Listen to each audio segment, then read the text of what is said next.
கொள்கை ரீதியாக பாஜகவும் அதிமுகவும் சேர முடியாது. மும்மொழி கொள்கையெல்லாம் ஏற்கலை. அப்போ என்ன நிர்பந்தம்? வடநாடு வழக்கு நடக்குது. எடப்பாடி பழனிசாமியுடைய சம்பந்தி மேலே ஒரு வழக்கு நடக்குது. ஏற்கனவே வருமானத்துக்கு அதிகமாக சொத்து சேர்த்தா பல வழக்குகள் இருக்குது. எல்லாவற்றுக்கும் மேலாக இரட்டை இலை இருக்குமா இருக்காதான்னு ஒரு வழக்கு நடந்துகிட்டு இருக்குது. அதுக்கு மேலாக இவர் பொதுச்செயலாளராக தொடர முடியுமா முடியாதான்னு ஒரு பிரச்சனை இருக்குது. அப்போ இதையெல்லாம் சரி செய்து கொள்வதற்கு பாஜக மிரட்டி, அந்த மிரட்டலின் காரணமாக அந்த மிரட்டலுக்கு உட்பட்டு பயந்து அஞ்சி நடுங்கி எடப்பாடி சென்று சந்தித்தாரா? அமித்ஷாவை சந்திப்பதற்கு எடப்பாடி நேரம் கேட்டாரா? அல்லது அமித்ஷா உத்தரவு போட்டு எடப்பாடி டெல்லி சென்றாரா? இதெல்லாம் பொதுமக்களுக்கு சொல்லணும். அவர் ஒரு கட்சியினுடைய பொதுச் செயலாளர், எதிர்கட்சியினுடைய தலைவர் என்கிற முறையில் ரகசியங்கள் இருக்க வேண்டியதில்லை. ரகசியம் நீங்கள் சீட்டு பேரத்தில் ரகசியம் வச்சுங்க, அது வேற விஷயம்.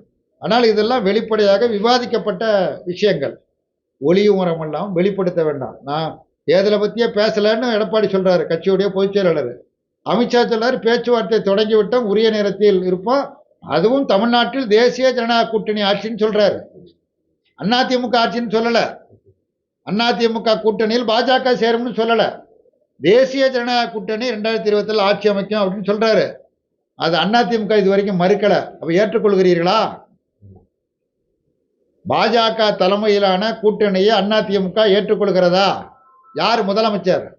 அண்ணாமலை முதலமைச்சர் வேட்பாளரா? எடப்பாடி முதலமைச்சர் வேட்பாளரா?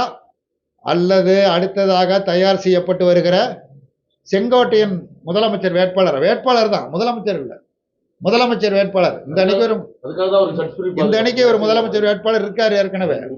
திமுக தலைமையில அணிக்கு முதலமைச்சர் வேட்பாளர் 2026 தற்போது முதலமைச்சராக இருக்கிற திரு மு.க. ஸ்டாலின் தான் முதலமைச்சர் வேட்பாளர். தேசிய ஜனநாயக கூட்டணி ஆட்சிதான் அமையும் என்று அமித்ஷா உறுதிபட தெரிவிக்கிறார். அந்த அமித்ஷா கூறியதை வரவேற்கிறார்கள். யார் வரவேற்கிறா? அதிமுகவினுடைய முன்னாள் அமைச்சர், சட்டமன்ற கட்சியினுடைய துணைத்தலைவர் உதயகுமார். அமித்ஷா ஒரு இரும்பு மனிதர், வல்லபாய் படேலோடு ஒப்பிட்டு பேசுகிறார். இரும்பு மனிதர் என்று அவர் வரவேற்கிறார்.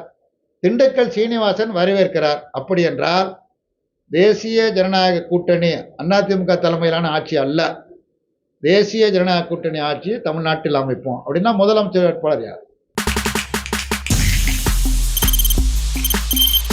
தவிர்க்க முடியாத தம்ப்நெயில்ஸ், கலக்கலான கண்டென்ட்ஸ், சினிமாவும் சீரியஸ் பிரச்சனைகளும், சும்மாவே ராம் சரண் தளபதி விஜய் எப்படா பெரிய கலகலப்பும் கைகலப்பும். Me too love you, thank you. அவர்களை மாஸ் ஏத்துறது தியேட்டர் தெரிக்குதுனாலே டன் தான். பிரேக்கே இல்லாமல் பிரேக்கிங் நியூஸ் சொல்லும் தந்தி டிவி ஆப். இன்ஸ்டா தலைமுறை வரை இறங்கி அடிக்கும் தந்தி டிவியின் டிஜிட்டல் எக்ஸ்க்ளூசிவ்.